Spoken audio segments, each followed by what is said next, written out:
ಎಲ್ಲರಿಗೂ ನಮಸ್ಕಾರ. ಮತ್ತೆ ನಿಮ್ಮೆಲ್ಲರಿಗೂ ಥ್ಯಾಂಕ್ ಯು ಯೂನಿವರ್ಸ್ ಯೂಟ್ಯೂಬ್ ಚಾನಲ್ಗೆ ಪ್ರೀತಿಯ ಸ್ವಾಗತ. ನಾನು ನಿಮ್ಮ ಹಿತೈಷಿ. ನೀವೆಲ್ಲರೂ ಚೆನ್ನಾಗಿ ಇದ್ದೀರಿ ಎಂದು ಭಾವಿಸುತ್ತಾ ಇಂದಿನ ವಿಡಿಯೋವನ್ನು ಸ್ಟಾರ್ಟ್ ಮಾಡೋಣ. ಅದಕ್ಕಿಂತಲೂ ಮೊದಲು ಯಾರು ಚಾನಲನ್ನು ಸಬ್ಸ್ಕ್ರೈಬ್ ಮಾಡಿಕೊಳ್ಳದೆ ಹಾಗೆ ವಿಡಿಯೋ ನೋಡುತ್ತಿದ್ದೀರೋ ದಯಮಾಡಿ ಚಾನಲನ್ನು ಸಬ್ಸ್ಕ್ರೈಬ್ ಮಾಡಿಕೊಳ್ಳಿ. ಇದರಿಂದ ನಿಮಗೆ ಆಗುವ ಲಾಭ ಏನೆಂದರೆ ನೀವು ಮನೆಯಲ್ಲಿಯೇ ಕುಳಿತು ಪೈಥಾಗೋರಸ್ ನ್ಯೂಮರಾಲಜಿ ಅನ್ನು ಸಂಪೂರ್ಣವಾಗಿ ಉಚಿತವಾಗಿ ಕಲಿಯಬಹುದು ಹಾಗೂ ನಿಮ್ಮ ಜೀವನದಲ್ಲಿ ಕೆಲವೊಂದು ವಿಷಯಗಳನ್ನು ನೀವಾಗಿಯೇ ಬಗೆಹರಿಸಿಕೊಳ್ಳುವಷ್ಟು ನೀವು ತಯಾರಾಗಬಹುದು ಎಂದು ಹೇಳುತ್ತಾ ಇಂದಿನ ವಿಡಿಯೋವನ್ನು ಸ್ಟಾರ್ಟ್ ಮಾಡೋಣ. ನಾವು ಇಲ್ಲಿಯವರೆಗೂ ದಿನಾಂಕ 1ರಿಂದ ದಿನಾಂಕ 11ರವರೆಗೆ ಜನಿಸಿದ ಜನರ ಬಗ್ಗೆ ಅರ್ಥ ಮಾಡಿಕೊಂಡೆವು. ಇಂದಿನ ಈ ವಿಡಿಯೋದಲ್ಲಿ ನಾವು ಯಾವುದೇ ತಿಂಗಳಿನ ಅಂದರೆ ಜನವರಿಯಿಂದ ಡಿಸೆಂಬರ್ವರೆಗಿನ ಯಾವುದೇ ತಿಂಗಳಿನಲ್ಲಿ ದಿನಾಂಕ 12ರಲ್ಲಿ ಜನಿಸಿದ ಜನರ ಗುಣ ಸ್ವಭಾವ ಅವರು ಹೇಗಿರುತ್ತಾರೆ ಎಂದು ಅರ್ಥ ಮಾಡಿಕೊಳ್ಳೋಣ. ಈ ಸಂಖ್ಯಾಶಾಸ್ತ್ರದಲ್ಲಿ ದಿನಾಂಕ 12ಅನ್ನು ಸೂಪರ್ ಮಾರ್ಕೆಟ್ ಎಂದು ಹೇಳುತ್ತಾರೆ. ಯಾಕೆಂದರೆ ಈ ದಿನಾಂಕ 12ರಲ್ಲಿ 3 ಬಹಳ ಒಳ್ಳೆಯ ಗ್ರಹಗಳ ತಾಕತ್ತಿರುತ್ತದೆ. ಹೇಗೆ ಎಂದು ನೋಡುವುದಾದರೆ ದಿನಾಂಕ 12 1 ಮತ್ತು 2 ಸಂಖ್ಯೆಗಳಿಂದ ಆಗಿರುವಂತಹದ್ದು. ಇಲ್ಲಿ ಸಂಖ್ಯೆ 1 ಅನ್ನು ಆಳುವಂತಹ ಗ್ರಹ ಸೂರ್ಯನಾದರೆ ಸಂಖ್ಯೆ 2ಅನ್ನು ಆಳುವಂತಹ ಗ್ರಹ ಚಂದ್ರನು. ಇನ್ನು ಈ 2 ಸಂಖ್ಯೆಗಳನ್ನು ಕೂಡಿಸಿ ಇದರ ಮೂಲ ಸಂಖ್ಯೆ ಯಾವುದೆಂದು ನೋಡಿದಾಗ ಸಂಖ್ಯೆ 3 ಅಂದರೆ 1 + 2 = 3. ಈ ರೀತಿ ಸಂಖ್ಯೆ 3 ಇದರ ಮೂಲ ಸಂಖ್ಯೆಯಾಗಿದ್ದು ಈ ಸಂಖ್ಯೆಯನ್ನು ಆಳುವಂತಹ ಗ್ರಹವು ಅತ್ಯಂತ ಶುಭಕರವಾದಂತಹ ಗ್ರಹವಾದಂತಹ ಗುರುಗ್ರಹ.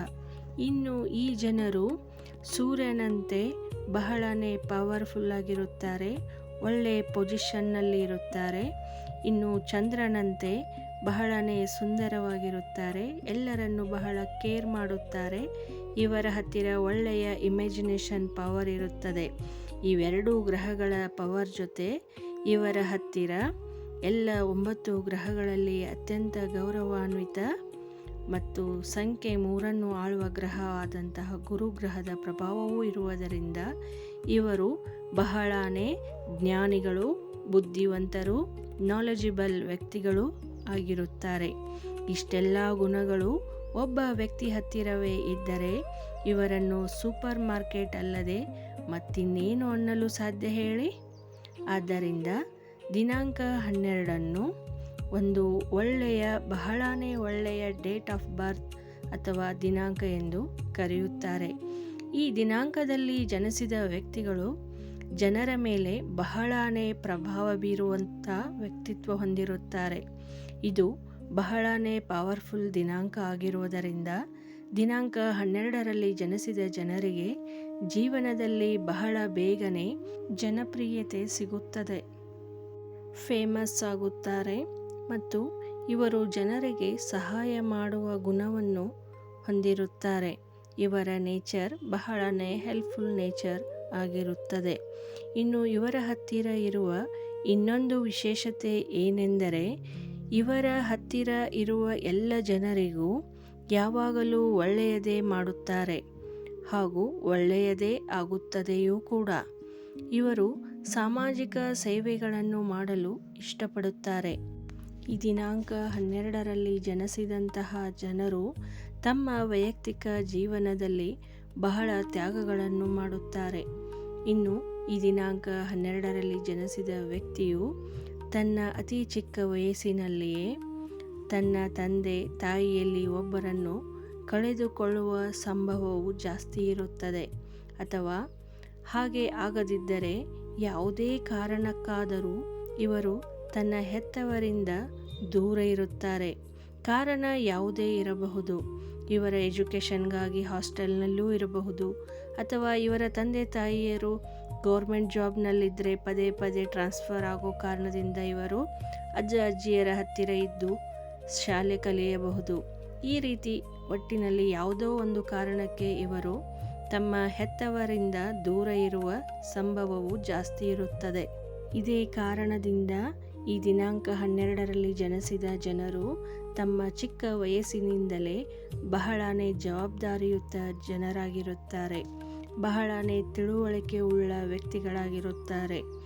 ಇವರು ಜಗತ್ತನ್ನು ಎದುರಿಸಿ ನಿಲ್ಲುವಷ್ಟು ಸಮರ್ಥರಾಗಿರುತ್ತಾರೆ. ಇನ್ನು ಈ ದಿನಾಂಕ 12ರಲ್ಲಿ ಜನಿಸಿದಂತಹ ವ್ಯಕ್ತಿಗಳಿಗೆ ಅವರ ಬಿಸ್ನೆಸ್ನಲ್ಲಿ, ಉದ್ಯೋಗದಲ್ಲಿ ಆರ್ಥಿಕ ನಷ್ಟಗಳನ್ನು ಅನುಭವಿಸುವ ಸಾಧ್ಯತೆಗಳು ಜಾಸ್ತಿಯಾಗಿರುತ್ತದೆ. ಫೈನಾನ್ಸಿಯಲ್ ಲಾಸಸ್ಸನ್ನು ಇವರು ತಮ್ಮ ಜೀವನದಲ್ಲಿ ಖಂಡಿತವಾಗಿಯೂ ಕಂಡೇ ಕಾಣುತ್ತಾರೆ. ಆದರೆ ಸಮಯ ಕಳೆದಂತೆ ಇವರು ಮತ್ತೆ ಕಳೆದುಕೊಂಡದ್ದನ್ನು ಮತ್ತೆ ಮರಳಿ ಗಳಿಸುತ್ತಾರೆ ಅಥವಾ ಪಡೆದುಕೊಳ್ಳುತ್ತಾರೆ. ಇವರು ಬಿಸ್ನೆಸ್ ಮಾಡುವಾಗ ಸ್ವಲ್ಪ ಎಚ್ಚರಿಕೆ ವಹಿಸುವುದು ಬಹಳ ಮುಖ್ಯವಾಗಿರುತ್ತದೆ. ಯಾವುದೇ ಒಂದು ಪಾರ್ಟ್ನರ್ಶಿಪ್ನಲ್ಲಿ ಕೆಲಸ ಮಾಡುವಾಗ 3-4 ಬಾರಿ ಯೋಚಿಸಿ ನಿರ್ಧಾರ ತೆಗೆದುಕೊಳ್ಳುವುದು ಇವರಿಗೆ ಉತ್ತಮ. ಒಟ್ಟಾರೆಯಾಗಿ ಹೇಳಬೇಕೆಂದರೆ ಈ ದಿನಾಂಕ 12ರಲ್ಲಿ ಜನಿಸಿದವರ ಜೀವನದ ಅರ್ಧ ಭಾಗವು ಸ್ಟ್ರಗಲ್ ಮತ್ತು ಹಾರ್ಡ್ಶಿಪ್ನಿಂದ ಕೂಡಿದರೆ ಇವರ ಇನ್ನುಳಿದ ಅರ್ಧ ಜೀವನವು ಬಹಳನೇ ಸುಂದರವಾಗಿ, ಗೌರವಾನ್ವಿತವಾಗಿ ಖಂಡಿತವಾಗಿಯೂ ಇರುತ್ತದೆ. ಈ ದಿನಾಂಕ 12 ಅನ್ನೋದು ಒಂದು ಒಳ್ಳೆಯ ಜನ್ಮ ದಿನಾಂಕವಾಗಿದ್ದು, ಈ ದಿನಾಂಕದಲ್ಲಿ ಹುಟ್ಟಿದ ಜನರು ಅದೃಷ್ಟವಂತರು ಎಂದು ಹೇಳಬಹುದು. ನೋಡಿದಿರಲ್ಲ ದಿನಾಂಕ 12ರಲ್ಲಿ ಜನಿಸಿದ ಜನರ ಹೇಗಿರುತ್ತಾರೆ ಎಂದು. ಮುಂದಿನ ವಿಡಿಯೋದಲ್ಲಿ ನಾವು ದಿನಾಂಕ 13ರ ಬಗ್ಗೆ ತಿಳಿದುಕೊಳ್ಳೋಣ. ನನ್ನ ವಿಡಿಯೋಗಳನ್ನು ನೋಡಿ ಪ್ರೋತ್ಸಾಹ ನೀಡುತ್ತಿರುವ ಎಲ್ಲರಿಗೂ ತುಂಬು ಹೃದಯದ ಧನ್ಯವಾದಗಳು. ನಾನು ಇಲ್ಲಿ ಇನ್ನೊಂದು ವಿಷಯವನ್ನು ಹೇಳಲು ಇಷ್ಟಪಡುತ್ತೇನೆ. ನಮಗೆಲ್ಲರಿಗೂ ಈ ವಿಡಿಯೋಗಳನ್ನು ನೋಡಿದಾಗ ಅನಿಸುವುದು ಒಂದೇ ಒಂದು ವಿಷಯ, ಅದು ನಾನು ಹುಟ್ಟಿದ ದಿನಾಂಕದ ಬಗ್ಗೆ ಮಾತ್ರ ನಾನು ತಿಳಿದುಕೊಂಡರೆ ಸಾಕಲ್ಲ, ಈ ದಿನಾಂಕ ಹೇಗಿರುತ್ತದೆ ಎಂದು ಕ್ಯೂರಿಯಾಸಿಟಿ ಇರುತ್ತದೆ. ಆದರೆ ನಾವು ಪ್ರತಿ ದಿನಾಂಕದಲ್ಲಿ ಹುಟ್ಟಿದ ಜನರ ಬಗ್ಗೆ ಯಾಕೆ ತಿಳಿದುಕೊಳ್ಳಬೇಕು ಎಂದು ಯೋಚಿಸಿ ನೋಡಿದರೆ, ನಾವು ಕೇವಲ ನಾವು ಹುಟ್ಟಿದ ದಿನಾಂಕದಲ್ಲಿ ಅಥವಾ ಈ ದಿನಾಂಕದ ಬಗ್ಗೆ ಮಾತ್ರ ತಿಳಿದುಕೊಳ್ಳುವುದರಿಂದ ಕೇವಲ ನಮ್ಮ ಬಗ್ಗೆ, ನಮ್ಮ ಜೀವನದ ಬಗ್ಗೆ ಒಂದು ಅಂದಾಜು ಸಿಗುತ್ತದೆ.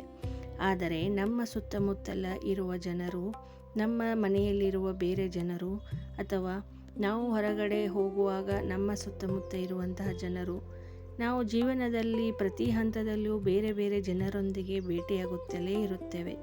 ಅವರೆಲ್ಲರೂ ಹೇಗಿರುತ್ತಾರೆ, ಅವರ ವ್ಯಕ್ತಿತ್ವ ಹೇಗಿರುತ್ತದೆ ಎಂದು ಈ ದಿನಾಂಕಗಳ ಬಗ್ಗೆ ತಿಳಿದುಕೊಂಡಾಗ ಒಂದು ಸಣ್ಣ ಪ್ರಮಾಣದ ಅಂದಾಜಂತೂ ಖಂಡಿತವಾಗಿಯೂ ಸಿಗುತ್ತದೆ. ಈ ವ್ಯಕ್ತಿ ಹೀಗೆ, ಇವರ ವ್ಯಕ್ತಿತ್ವ ಹೀಗೆ ಎಂದು. ಆದ್ದರಿಂದ ಇವುಗಳನ್ನು ಅರ್ಥ ಮಾಡಿಕೊಳ್ಳುವುದು ಬಹಳನೇ ಮುಖ್ಯವಾಗಿದೆ. ಮುಂದಿನ ವಿಡಿಯೋದಲ್ಲಿ ಮತ್ತೆ ಭೇಟಿಯಾಗೋಣ. ಅಲ್ಲಿಯವರೆಗೂ ಧನ್ಯವಾದಗಳು. ಈ ವಿಡಿಯೋವನ್ನು ನಿಮ್ಮ ಸಮಯ ಕೊಟ್ಟು ನೋಡಿದ್ದಕ್ಕಾಗಿ ಧನ್ಯವಾದಗಳು. Thank you.